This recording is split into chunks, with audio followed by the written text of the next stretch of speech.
os versículos 3 a 6. É um texto que nos ajuda a compreender exatamente a centralidade da nossa adoração. Nós começamos recentemente essa carta tão interessante, a carta de Efésios. Enquanto você vai abrindo, eu vou te contando alguns segredinhos. A gente estava os pastores, a gente tem uma reunião na quarta-feira pela manhã, e quando a gente escolheu pregar no livro de Efésios, a gente falou, tá bom, então vamos dividir agora as perícopes, os trechos desse livro. Efésios, meus irmãos, é uma daquelas cartas que parece pequena, mas cada versículo de Efésios tem tanta teologia, tem tanta doutrina, que às vezes era difícil dividir os capítulos para pregar. Você fala assim, vamos pregar o capítulo 2 inteiro? Não tem como. Porque só nesse versículo 1, no versículo 2, no versículo 4, 5, tem muito detalhe.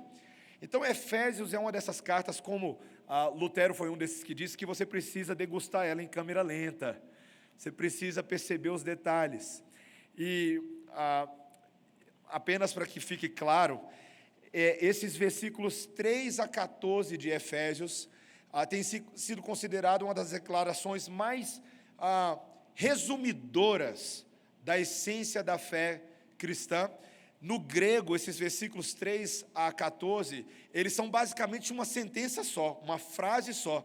Não existe um ponto de interrupção nenhum nesses versículos 3 a 14. Ou seja, em princípio, a gente poderia pregar os versículos 3 a 14 numa tacada só. O reverendo Lucas Carvalho até tinha proposto que a gente pregasse o 3 a 14 e depois a gente voltasse em câmera lenta dissecando. Eu falei, não vai dar para mastigar tudo não, é melhor a gente já ir dissecando desde o início. Então a gente vai agora concentrar só nos versículos 3 a 6, depois no 7 a 12, depois o 13 e o 14, porque existe uma estrutura trinitariana. Esses primeiros lidam com o Pai, depois com o Filho, depois com o Espírito Santo, e tem muita coisa para a gente aprender. Então, preste atenção na leitura do texto, versículo 3, que diz assim: Bendito o Deus e Pai de nosso Senhor Jesus Cristo, que nos tem abençoado com toda sorte de bênção espiritual nas regiões celestiais em Cristo, assim como nos escolheu nele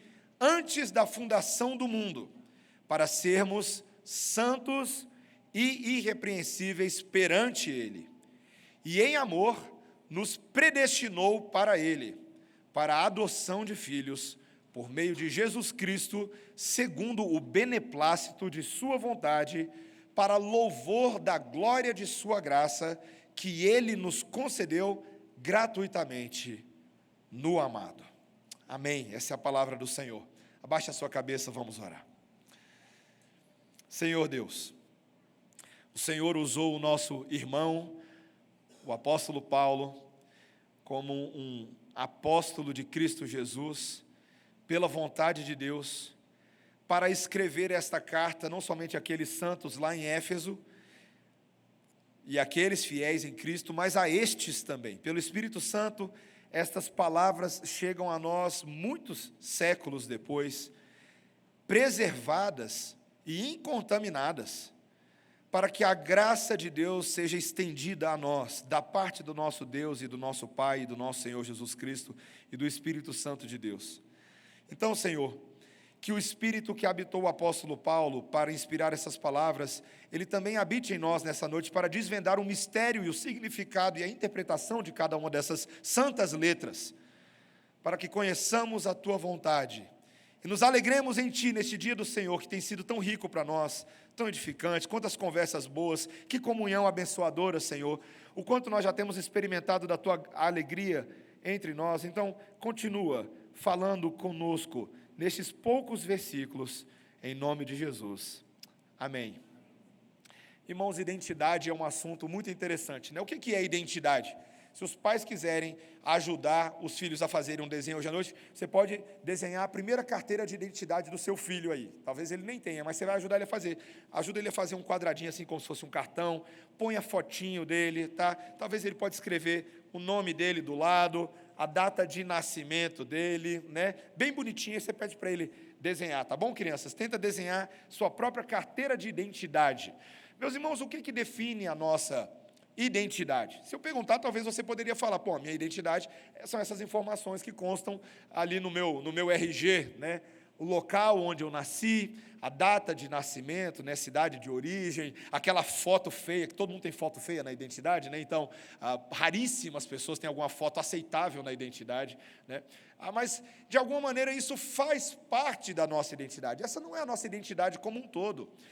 Nossa identidade tem a ver também com a nossa história, tem a ver com a nossa criação, tem a ver com os valores e com as decisões que foram tomadas ao longo de toda a nossa vida, e todas essas pequenas histórias fazem parte da nossa história maior e contam a nossa identidade.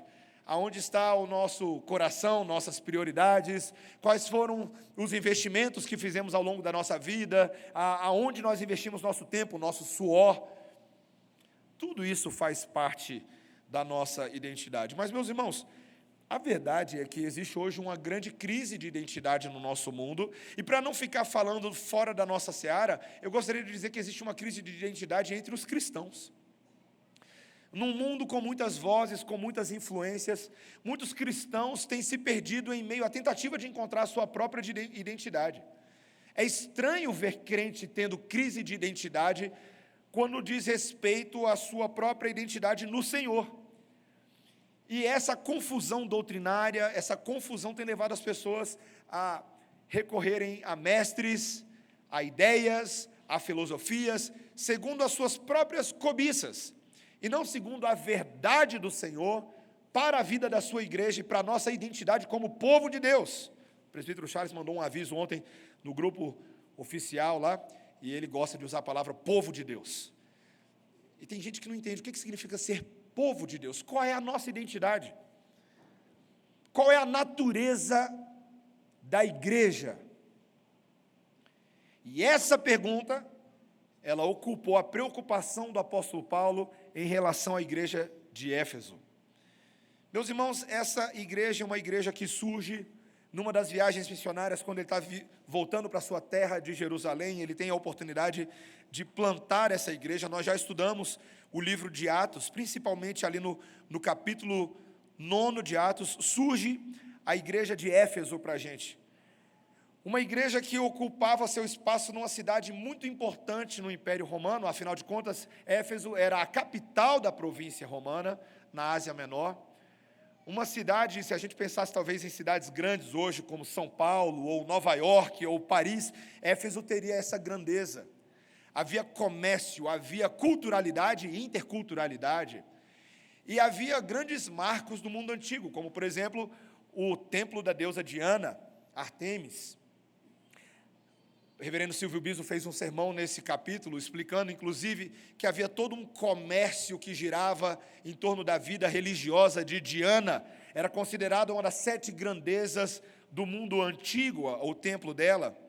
E é nesse contexto que a igreja surge.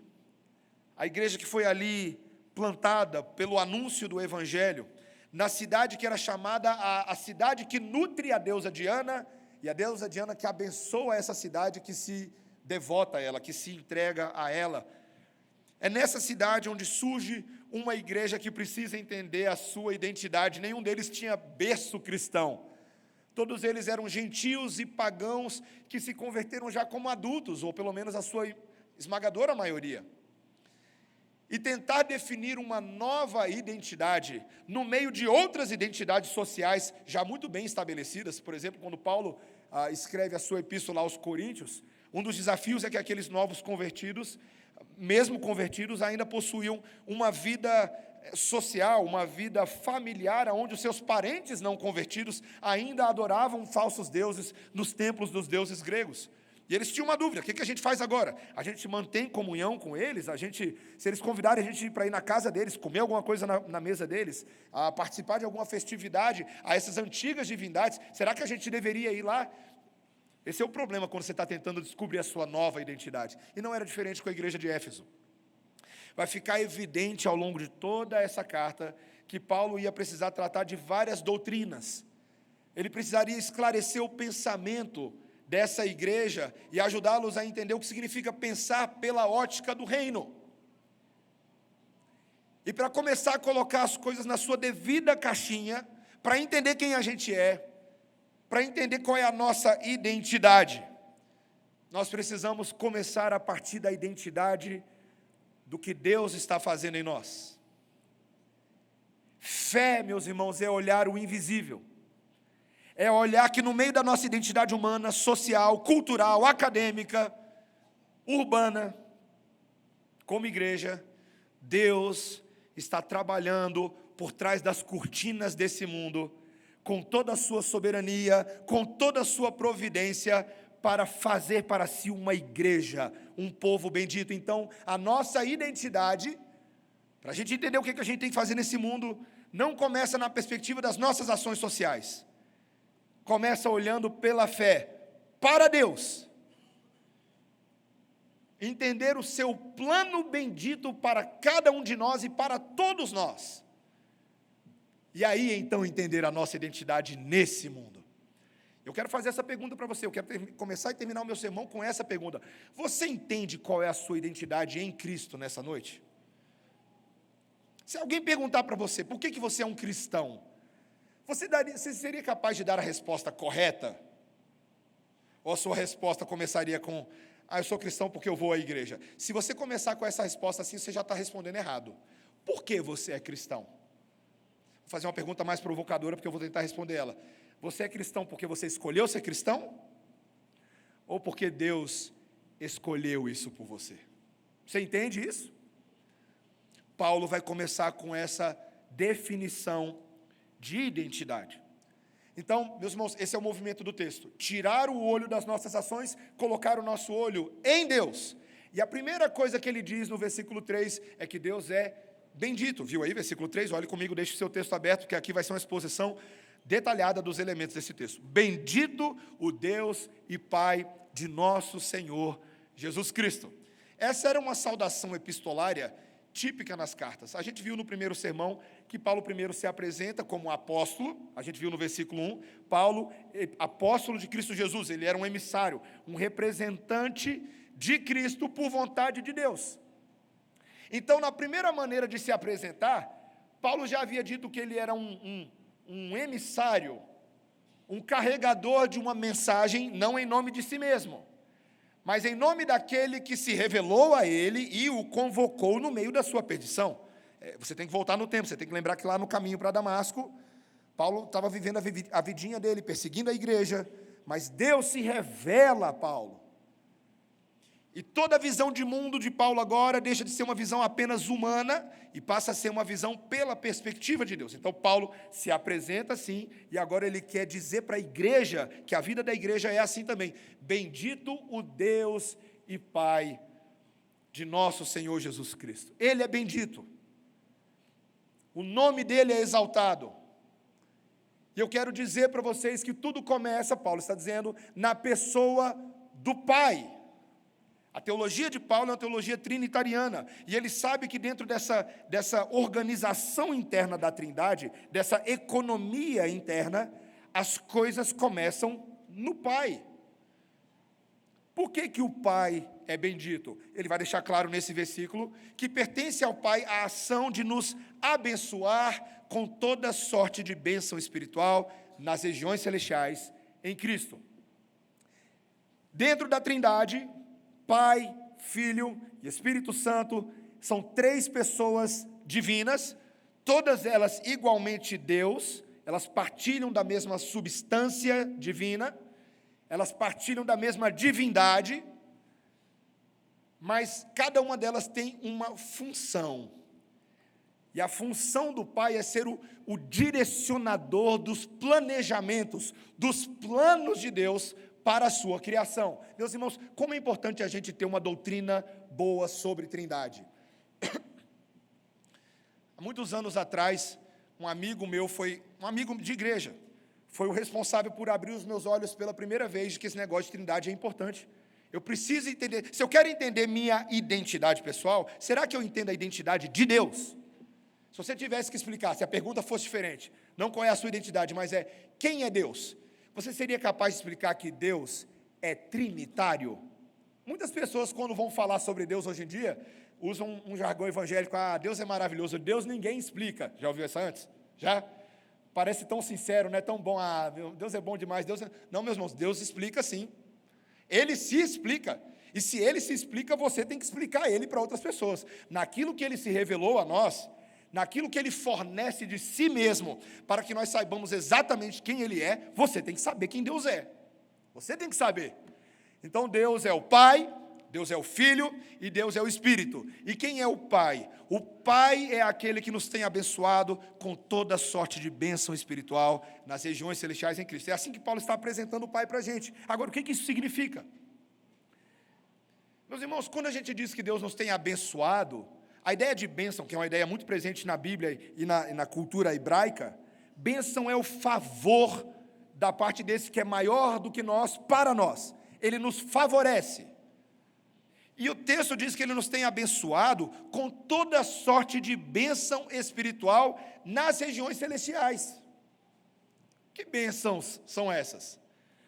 Para começar, até porque muitas vezes as pessoas não conseguem perceber essas bênçãos. Se eu viro para você e falo assim, Deus tem nos abençoado com toda sorte de bênção espiritual, imediatamente você vai tentar identificar que bênçãos são essas. Só que a nossa cabeça vai para um lado mais material, não é verdade? A gente vai, não, verdade, eu consegui trocar meu carro, ganhei um aumento no meu emprego, a minha esposa está grávida, sei lá o que você pode dizer que é uma bênção. Mas veja, ele está dizendo que essas bênçãos, a manifestação delas não é em relação à materialidade desse mundo, são bênçãos nas regiões celestiais em Cristo. Ele chama de bênção espiritual. A palavra grega aqui é a palavra pneumáticos. Pneumáticos. Pneumáticos, aquilo que é espiritual, é a palavra no grego que está associada à obra do Espírito Santo, pneuma. Pneuma hagion é a palavra para o Espírito Santo no grego. O Espírito Santo, ele nos reserva bênçãos espirituais. É claro, a gente vai ter o livro de Efésios inteiro para a gente entender essas bênçãos. Mas essas bênçãos são as bênçãos que nos foram garantidas, dadas a nós, quando o Pai, o Filho e o Espírito Santo se engajaram em nos abençoar, em nos salvar. As bênçãos celestiais é que Deus decidiu salvar para si pessoas. E Ele fez uma série de coisas que às vezes essas pessoas que são salvas não entendem, mas Ele predestinou elas, a gente vai falar disso, Ele justificou elas, Ele tem santificado elas, Ele tem dado a elas do seu amor, do seu perdão, removido a culpa, arrancado elas do inferno, limpado, regenerado, lavado. Meus irmãos, se eu e vocês tivéssemos olhos espirituais para enxergar toda a obra que Deus tem feito pela sua igreja no mundo invisível, você não ia acreditar. Você não ia acreditar o que Deus tem feito há séculos, há milênios, para que nós possamos estar aqui hoje à noite adorando a Deus. Muitas vezes, quando o enfermo está no quarto do hospital, e a gente teve a alegria esses dias, quantas pessoas têm sido curadas e abençoadas? Hoje de manhã eu dei um abraço no Henriquinho Brum aqui, filho do Brenda Débora, irmão da Valentina, eu me emocionei, eu me engasguei, que bom dar um abraço nele. O Henrique tem 5 anos, ele está lá no hospital recebendo aquele tratamento. Eu não sei se o Henrique sabe a quantidade de pessoas envolvidas para que ele pudesse sair do hospital andando. Quantos médicos, quantos enfermeiros, quantas escalas, quantos plantões, quantas medicações administradas, quantos crentes orando por ele. Meu irmão, minha irmã, para eu e você sermos salvos, Deus tem movido céus e terra para salvar a igreja. Ele tem nos abençoado abundantemente no mundo invisível. Ele tem feito isso. E isso, meus irmãos, essas bênçãos maravilhosas, de sermos hoje o povo de Deus, a igreja do Senhor, tem a ver com o plano, com o decreto que Deus estabeleceu de fazer isso, muito antes que essas coisas acontecessem. Em Cristo Jesus, e a gente vai deixar para o sermão que vem falar um pouco mais sobre a obra da pessoa do Filho, mas através do Filho, é o que o texto está falando no final do versículo 3, no início do versículo 4 ele diz, assim como nos escolheu nele, congela os seus olhos no início desse versículo 4, abaixa a sua cabeça e olha o versículo 4 aí, olha aí, ó. Assim como nos escolheu nele, antes da fundação do mundo, para sermos santos e irrepreensíveis perante ele.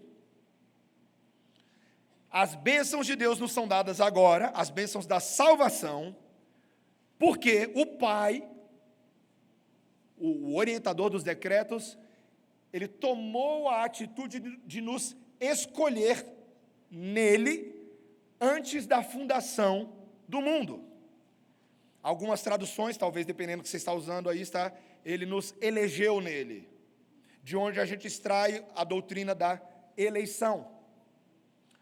Uma escolha divina que foi feita por Deus, não por você. Uma escolha. Você foi escolhido por Deus antes que você existisse. Você foi escolhido por Deus antes que o mundo existisse. Isso dá um nó na nossa cabeça.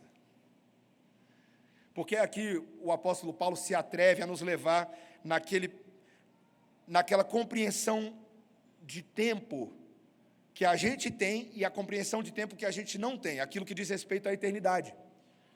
Meus irmãos, eu e vocês olhamos o tempo de forma linear, passado, presente e futuro de forma linear, né? O que aconteceu ontem, o que acontece hoje, o que vai acontecer amanhã. A gente nem sabe o que vai acontecer amanhã.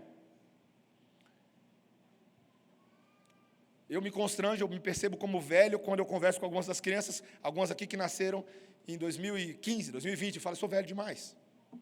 A gente fica calculando o tempo, né? Os que nasceram antes de 2000, os que nasceram depois de 2000, os velhos e os não velhos. Quem aqui estava vivo na década de 70? Quem aqui estava vivo na década de 50? Quem aqui estava vivo na década de 40? Quantos de nós vão chegar aos 100 anos? Nos nossos cálculos humanos, a gente fica fazendo essas reflexões, né? Mas antes do século 21 veio o 20, antes do 20 veio o 19, o 18, o 17, e teve o marco zero, que Cristo marca a cronologia, mas antes de Jesus, vieram os persas, os gregos, os medos, os mesopotâmios, os babilônios, os gregos, e antes deles também, os egípcios e os povos iniciais. Nos dias de Jó, na cronologia da Bíblia, Jó foi dessas histórias registradas bem no início. As crianças diriam, é um tempão lá atrás. Mas, meus irmãos, há um tempo antes dessas coisas. Há um tempo antes do mundo ser mundo. Há um tempo antes da criação ser criação. Há um tempo antes de o universo ser universo, de Andrômeda ser Andrômeda, de Alfa Centauri ser Alfa Centauri. E esse tempo, esse momento, na eternidade, é o tempo de Deus, não é o Cronos, é o Kairos. Então, antes do universo ser universo e do mundo ser mundo, Deus já nos havia escolhido. Deixa sair fumaça da sua cabeça aí agora. Porque isso, antes de falar algo a respeito de nós, falar algo a respeito de Deus, não é verdade? Primeiro, que Deus é esse, que é capaz de governar aquém do tempo, além do tempo, que está sobre o tempo, pois o próprio tempo é objeto da criação dele. Eu não quero ficar muito filosófico hoje à noite aqui, mas a verdade é essa. Deus olha o tempo fora do tempo. Então vamos botar dessa forma para ficar um pouco mais fácil. Mas não somente, meus irmãos, Deus olha o tempo como se ele não tivesse interferência, como se ele tivesse dado corda nesse tempo, e agora o tempo é uma entidade autônoma, que Deus não tem nada a ver com isso. Não, meus irmãos, a Bíblia diz que Deus é capaz de interferir em todas as coisas que acontecem, a ponto de planejar coisas que aconteçam antes mesmo delas acontecerem, como, por exemplo, a nossa salvação. Ele nos escolheu nele antes da fundação do mundo. Isso é impressionante. E isso dá um nó na cabeça das pessoas, e sendo bem objetivo, meus irmãos, a teologia reformada do século XVI, estabelecida nos seus primórdios por homens como Martinho Lutero, João Calvino, ela consiste numa teologia de redescoberta das Escrituras, de ler o texto bíblico, de ver essas coisas. Eles não foram os primeiros, homens que vieram antes, como Agostinho de Hipona, John Huss, Wycliffe, todos eles estavam nesse movimento de olhar para a Bíblia. Olha o que a Bíblia está falando. E Calvino, principalmente ele, naquele momento, por volta do ano 1520, 1525, lendo textos como esse de Efésios e de Romanos, e olhando que, na verdade, o apóstolo Paulo não estava inventando nada, mas que Deus já vinha falando na Bíblia inteira sobre essas coisas. Deus já havia dito a Israel em Deuteronômio, capítulo 7, que nós lemos hoje, veja, não foram vocês que me escolheram, fui eu que escolhi vocês. Vocês só são meu povo porque eu quis. Vocês só são minha igreja porque eu aceitei vocês. Vocês só são minha família porque eu quis que vocês fossem minha família. Eu escolhi vocês. Eu sou soberano para saber quem vocês seriam antes mesmo que vocês fossem. Isso é muito importante, porque isso primeiro fala algo sobre Deus. Ele é o Senhor do tempo, soberano. Ah, meus irmãos, eu não quero que você fique só com as afirmações de Calvino ou do calvinismo. Eu quero que você fique com as afirmações bíblicas, e aí sim, você avalie o seu calvinismo a partir da doutrina das Escrituras, e não o contrário. A briga de algumas pessoas, eu até aceito que algumas pessoas possam querer brigar com o calvinismo, eu não me preocupo tanto com isso. A minha preocupação é quando as pessoas querem tentar determinar um Deus diferente do que a Bíblia diz. O Deus das Escrituras nos escolheu antes mesmo que nós existíssemos. É o que a Bíblia afirma sobre Ele. Deus é soberano desse tanto, meus irmãos. Há um tempão. Ele tem poder para isso. E o texto vai nos dizer, porque o texto vai trabalhar tanto no início do versículo 4, quanto no versículo 5, a palavra escolheu e depois a palavra predestinou. As duas estão ligadas, mas têm uma aplicação um pouco diferente. Mas a primeira coisa que ele vai dizer no versículo 4 é que essa escolha teve uma finalidade. Qual foi o motivo para o qual Deus nos escolheu? Veja aí, está na metade do versículo 4. Para sermos santos e irrepreensíveis perante Ele. Para sermos santos e sermos irrepreensíveis perante Ele. O motivo pelo qual Deus nos escolheu é para que essas pessoas que fossem escolhidas refletissem o caráter da santidade de Deus. Deus é santo. Isso é um atributo que pertence a Ele e Ele é imutável em sua santidade. Ele sempre foi, Ele é santo e sempre vai ser santo. E agora, Deus quer um povo igual a Ele, um povo santo.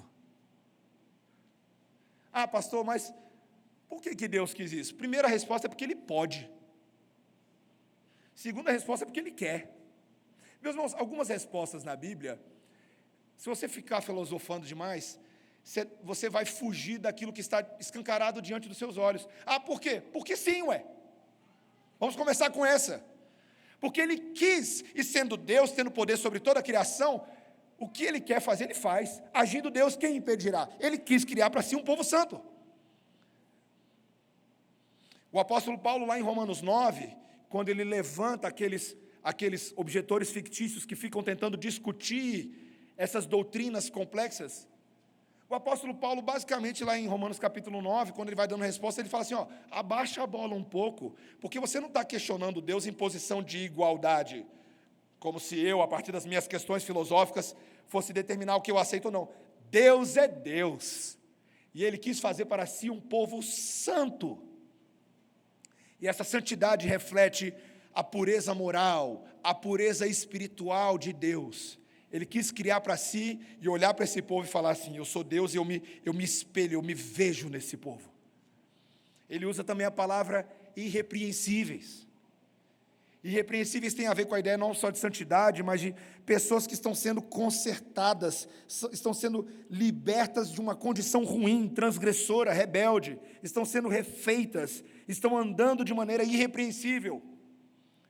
Ou seja, meus irmãos, essa escolha toda de Deus já antecipava o que ia acontecer com os seres humanos. Em algum momento da história da criação deles, os seres humanos não seriam santos. Em algum momento da história deles, eles não seriam irrepreensíveis. Mas Deus os escolheu antes que tudo isso acontecesse, para garantir que acontecesse. Esse é um bom planejador, não é? Vai acontecer. Eu sei que vai e eu estou decretando que vai, porque dentro dessa ideia de ser Adão, de ser Eva, foi dado a Adão e Eva a opção de fazer certas coisas. Dentro da agência deles, eles tinham um relacionamento com Deus, e essa explicação é importante, eu quero que você preste atenção nela. O primeiro casal foi criado com uma série de escolhas diante deles. Aquele Éden bonitão, mas principalmente escolhas em relação a Deus. Deus queria que eles o adorassem de forma livre, espontânea, sincera, que eles reconhecessem Deus e adorassem a Deus. Foi dado a eles essa oportunidade, dentro dos planos de Deus. E Adão e Eva pegaram aquela oportunidade e transformaram em desgraça, porque eles deram ouvidos à voz da serpente, não a Deus. E ao fazer isso, a escolha que eles tinham, o arbítrio que eles tinham, eles usaram para o mal. E ao fazer isso, eles se corromperam no seu estado natural. Eles se tornaram rebeldes e transgressores. E assim eles caíram naquilo que a gente chama de um estado de pecaminosidade. Então, meus irmãos, veja, a gente ouve essas coisas e fala assim, mas Deus já sabia disso? Já. Deus queria isso? Eu tenho que dizer que de uma certa forma sim. Ainda que compreender essa doutrina seja um pouco difícil para a nossa mente humana limitada. Mas sim, nos decretos de Deus, nos planos eternos de Deus, a queda já estava contemplada. Mas a salvação também estava contemplada. Porque Deus cobre esse decreto de que o homem vai cair com um decreto de que ele vai salvar. Ele nos escolheu nele antes que essas coisas acontecessem. Para provar que ele pode, mas, meus irmãos, principalmente para provar que ele nos ama. Veja a continuidade desse versículo, final do versículo 4 e início do versículo 5. E em amor, nos predestinou para ele, para a adoção de filhos, por meio de Jesus Cristo, segundo o beneplácito de sua vontade. No início do versículo 4 ele falou, ele nos escolheu nele, antes da fundação do mundo, para sermos santos e irrepreensíveis. E agora, em continuidade, ele fala, e em amor nos predestinou. A diferença entre o versículo 5 e o versículo 4, ambos falam sobre o assunto da escolha de Deus. Um deles fala, Deus nos escolheu nele.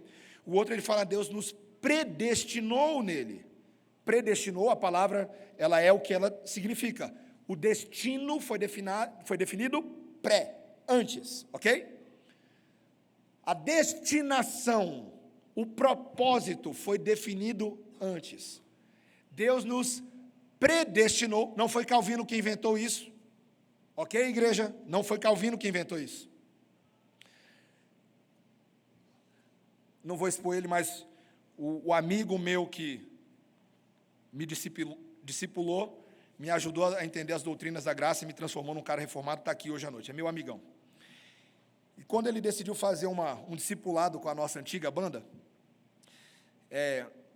eu não estudava teologia. Então ele aparece um dia lá na igreja, ele era presidente da mocidade, e ele fala assim, Mateus, vamos pegar a sua banda, vamos fazer um discipulado com a banda. Legal, vamos fazer então um discipulado com a banda. Eu não sabia nem o que era discipulado direito, mas tá bom, se ele falou que é bom, vamos fazer, né? O que a gente vai fazer? Não, a gente vai estudar a nossa doutrina, é mesmo, mas o que a gente vai estudar? Aí ele chegou lá na igreja com um livrinho vermelho assim. E aí esse livrinho estava assim na capa com letras amarelas, Eleitos de Deus, escrito por R.C. Sproul. E eu olhei aquilo e falei, pô, legal. Mas eu lembro que eu tinha ouvido alguém na igreja falar negativamente sobre esse negócio de eleição e predestinação. Alguém, eu não lembro quem, falou assim, ó, cuidado, porque vocês presbiterianos, vocês têm um problema com esse Calvino aí, que esse Calvino inventou coisa que não tem na Bíblia. E eu lembro que isso ficou na minha cabeça. E aí a gente foi ter o nosso primeiro encontro de discipulado, ele não vai lembrar, mas eu lembro muito bem. A gente sentou no palco do salão social da Igreja Presbiteriana de Brasília, todo mundo ao redor assim, e aí cada um tinha um livrinho, e a gente foi começar a ler o prefácio do livro juntos. E na versão que eu tinha do livro, o Sproul, ele começa logo falando assim no prefácio daquela edição. Talvez você seja uma dessas pessoas que pense que Calvino inventou a predestinação. Eu falei, fala Deus. Ele está lendo os meus pensamentos. Eu sou um desses.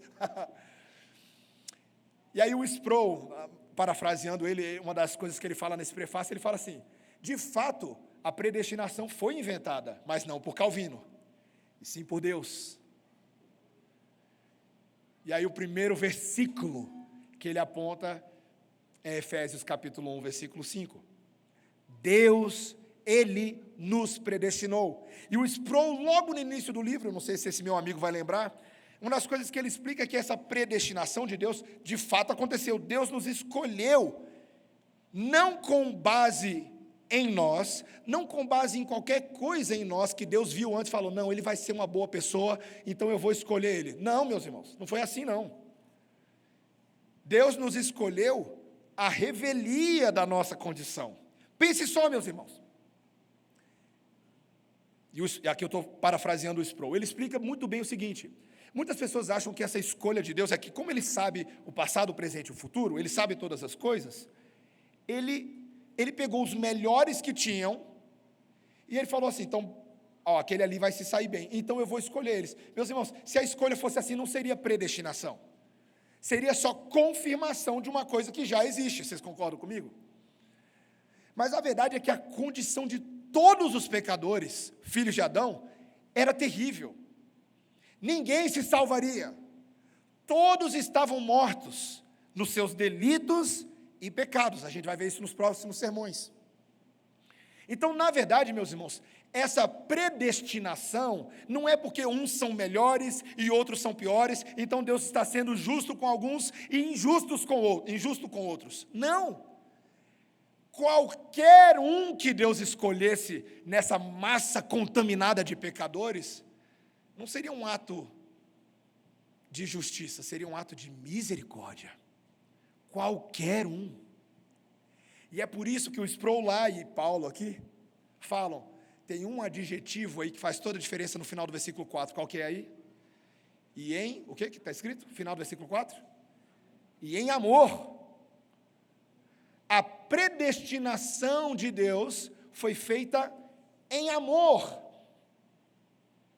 Não como um ato mecânico de um Deus fatalista que está atrás de uma prancheta fazendo cálculos malévolos. Eu vou predestinar aquele ali e não vou predestinar aquele, como se Deus fosse um grande manipulador de fantoches. Não! O amor do Pai o levou a olhar para todos esses seres humanos caídos e decidir mostrar amor para com alguns deles, mesmo que ele não precisasse escolher ninguém. Mastiga isso aí em 5 segundos. Ele não precisava escolher ninguém, Deus não tinha essa obrigação. Ele criou o homem pegou a sua vida, seu fôlego que foi dado por Deus e usou contra Deus. E idolatrou a natureza em lugar do Criador. Idolatrou seus próprios pensamentos, se tornou nulo nos seus raciocínios. Se eu fosse Deus, eu não salvava ninguém. Mas o texto descreve que esse amor de Deus, versículo 5, nos predestinou para Ele para a adoção de filhos, por meio de Jesus Cristo, segundo o beneplácito da sua vontade. Meus irmãos, o amor predestinatório de Deus é olhar para esse bando de pecador que não seriam, por natureza, filhos de Deus, e transformá-los em filhos, por meio da adoção.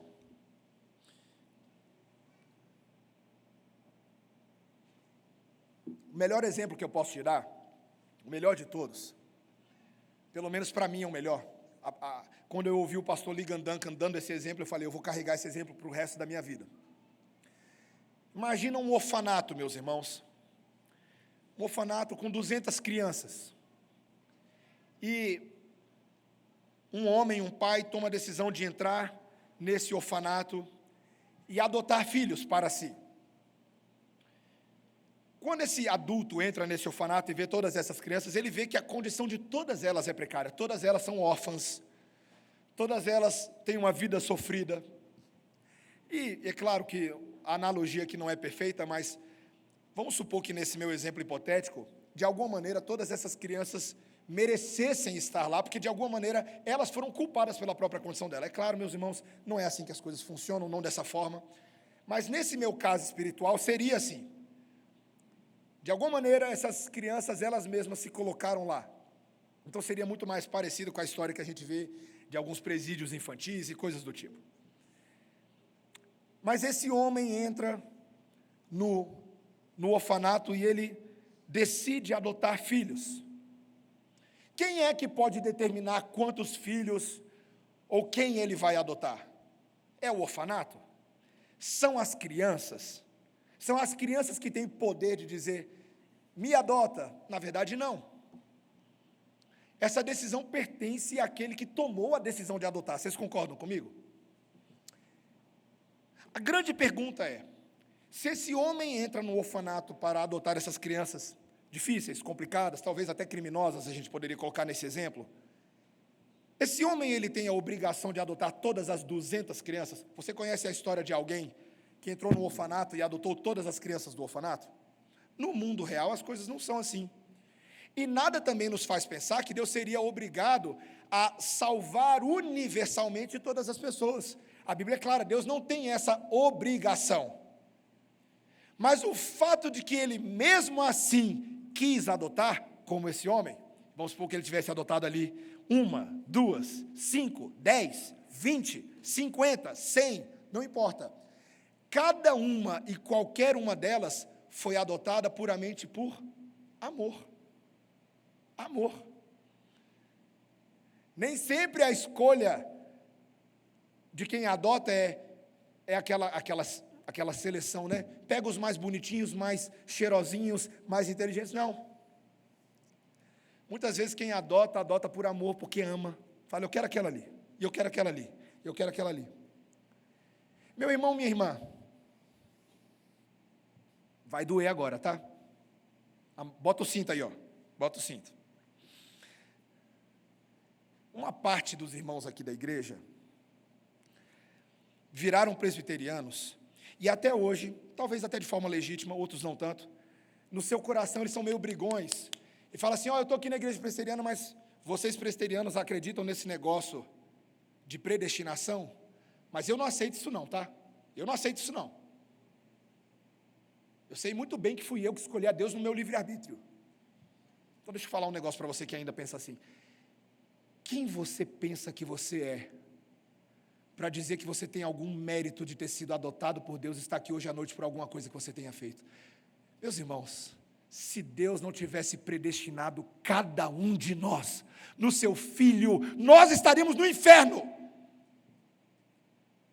Mas sabe por que eu e você não estamos no inferno? Porque Deus nos amou, a ponto de nos predestinar a nós, que não temos absolutamente nada para oferecer e constranger Deus para que Ele nos adotasse, mas Ele nos amou, e eu e vocês estamos aqui nessa igreja hoje à noite, e os nossos irmãos estão naquela igreja ali na esquina ali embaixo, e tem o pessoal na Bola de Neve ali atrás, e tem o pessoal nas presbiterianas, e nas batistas, e nas metodistas, e nas assembleias, e igreja até que não tem placa, todos eles, quer aceitem ou não, são salvos porque foram predestinados pelo amor de Deus. Quem é você para dizer que você não aceita essa doutrina, quando Deus claramente diz para mim e para você hoje à noite pelo Espírito, eu te amei, a ponto de predestinar quando nem identidade, CPF e RG você tinha ainda, eu te escolhi no meu Filho, e eu te amei tanto, que mesmo antes de você nascer, há 2000 anos atrás, quando eu enviei o Filho do meu amor, o amado, naquela cruz, Ele morreu por todos aqueles a quem o Pai predestinou e escolheu antes da fundação do mundo. Quando Jesus derramou o sangue carmesim, como nós falamos hoje de manhã, e foi colocada aquela coroa de espinhos, e Ele foi zombado como rei dos judeus, quando cuspiram no rosto dele, repartiram as vestes dele, e cravaram pregos na mão dele, e ele foi trespassado por uma lança ao lado, e as pessoas faziam dele um espetáculo de horrores. Ele estava ali naquela cruz, meus irmãos, e me permitam tomar a liberdade do que eu vou fazer agora, por você, Raquel, por você, Eduardo, por você, Esdras, por você, João Inácio Ranúzia, por você, Taina, por você, Natália, por você, Silvio Biso, por você, Tati, por você, Davizinho, por você, João, Estelinha, Lucas, Isabel, Fausto, Diogo, Jade, Maurão, Anderson, porque nós fomos predestinados antes da fundação do mundo, e na cruz, há 2000 anos atrás, ele já estava morrendo por pessoas específicas, como eu e como vocês. O nome disso é amor. A doutrina da predestinação é a doutrina do amor de Deus. E quando eu entendi isso, meus irmãos, quando eu entendi isso, naquele livrinho do R6 Pro, com meu amigo discipulador, que me levou para a Bíblia, para textos como esse, e Romanos 9, e tantos outros textos, e ficou claro para mim que era exatamente isso. Eu só era crente porque Deus, na sua imensa misericórdia, me predestinou para eu não ir para o inferno, mas para eu ser santo e irrepreensível diante dele. Quando você constata isso, a pergunta é: o que você faz com essa conclusão? O que você faz isso? O próprio texto responde no último versículo 6, olha aí. Para louvor da glória de sua graça, que ele nos concedeu gratuitamente no amado. Meus irmãos, para que ele fez tudo isso? Para que ele adotou filhos? Para que ele nos faz santos e irrepreensíveis? Para o louvor da glória da graça de Deus. A graça, o favor imerecido, ele é glorioso, ele tem que ser glorificado, ele tem que ser louvado, para o louvor, para o tributo da glória da graça de Deus. O que é isso? Essa concessão gratuita, foi de graça, não foi você que mereceu, foi ele que fez. Você já imaginou, meu irmão, você já nascer nesse mundo difícil, complicado, caído, e aí de repente você descobre que tem um Deus, aí você fala: ih, rapaz, tem Deus agora eu tenho que dar um jeito de entrar nesse céu de Deus. E aí você começa a caçar religiões, e fazer escolhas de vida, e se auto-merecer, tentar ser uma boa pessoa, não roubar, não matar, não fazer sexo antes do casamento, não falar palavrão. E aí de repente você fala: eu tenho que fazer isso, mas você não tem certeza, não tem certeza, se é bom o suficiente o que você está fazendo. Toda vez que você vai num funeral, e alguém morre e fala: foi para o céu, e você fala: e aí, será que eu vou para o céu? Toda vez que alguma situação acontece, uma tragédia no mundo, você fica se perguntando: e se eu morrer, o que vai acontecer comigo? E aí de repente, meus irmãos, alguém, um anjo, um mensageiro, alguém abre a palavra para você e mostra: não se preocupe, Deus de graça, resolveu todo o seu problema. Quando você nasceu, você já estava predestinado. Aí você fala: mas como isso é possível? Aí a pessoa pergunta para você: você crê em Jesus? Aí você fala: claro, eu creio em Jesus. Você crê que Ele é o seu Salvador? Que Ele morreu na cruz para perdoar os seus pecados e ressuscitou para te dar a vida eterna? Sim, eu creio. Glória a Deus, você é um predestinado. Mas como assim? Já era. É que você não sabia. Mas que mistério é esse? Reverendo Augusto Nicodemos, no principal vídeo dele para explicar esse assunto, ele fala: aceita que dói menos. É difícil entender, mas é bom aceitar. Meus irmãos, ninguém nunca na história, nem os reformadores, afirmaram que a doutrina da predestinação e da soberania de Deus seria fácil da gente entender. Claro que não. Deus é Deus. Eu e vocês somos seres humanos limitados no nosso cérebro e no nosso pecado.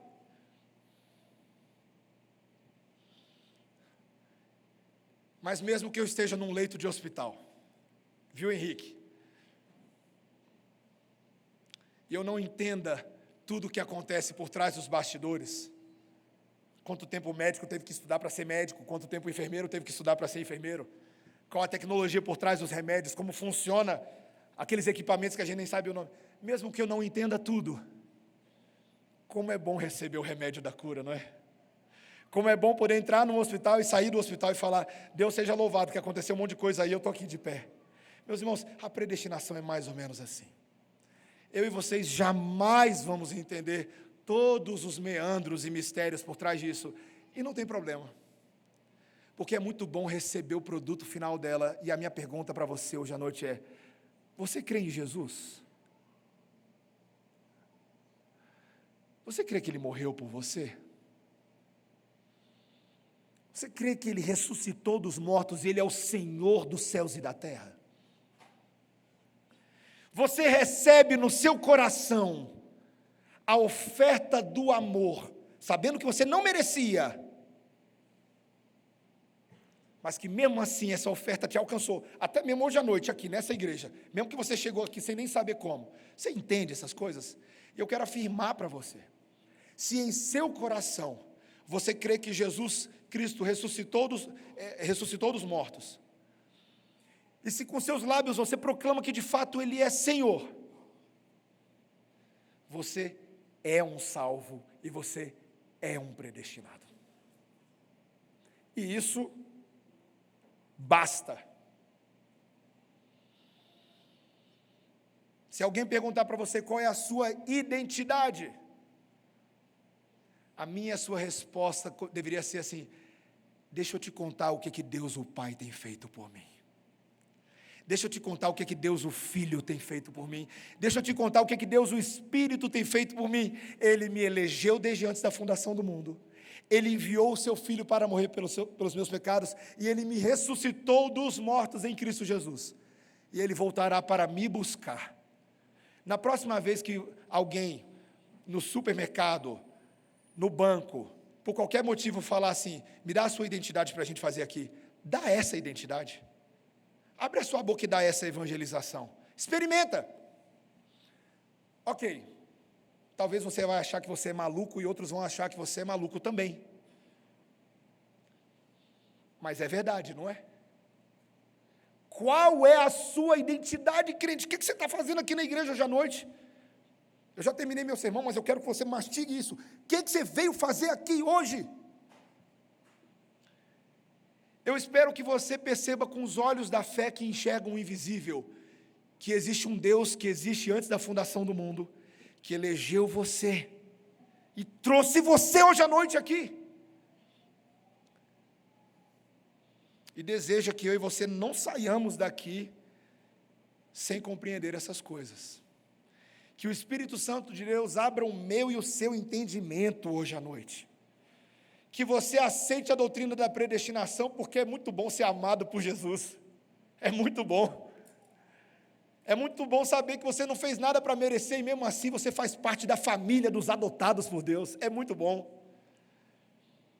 Tudo por causa do beneplácito da vontade e para o louvor da glória, da graça de Deus que Ele nos deu no amado. Amém? Abaixe a sua cabeça, vamos orar e agradecer o Senhor. Senhor Deus, o apóstolo Paulo disse que o Senhor é bendito, então nós também bendizemos o Teu nome nesta noite. Senhor, o Senhor nos tem abençoado com toda sorte de bênção espiritual. O Espírito Santo tem aplicado a nós as conquistas que Cristo fez por nós. Nós somos hoje justificados, estamos aqui sendo santificados, fomos adotados, temos a certeza do Teu amor, da Tua alegria. Tudo isso quem fez foi Deus, tudo isso quem decidiu foi Deus. E nós recebemos tudo isso porque fomos predestinados para sermos o Teu rebanho. Muito obrigado, Senhor. Obrigado, e nós queremos louvar a glória da Tua graça. Nós adoramos a Ti e louvamos o Deus que nos escolheu antes da fundação do mundo em Cristo Jesus. Em nome de Jesus, amém.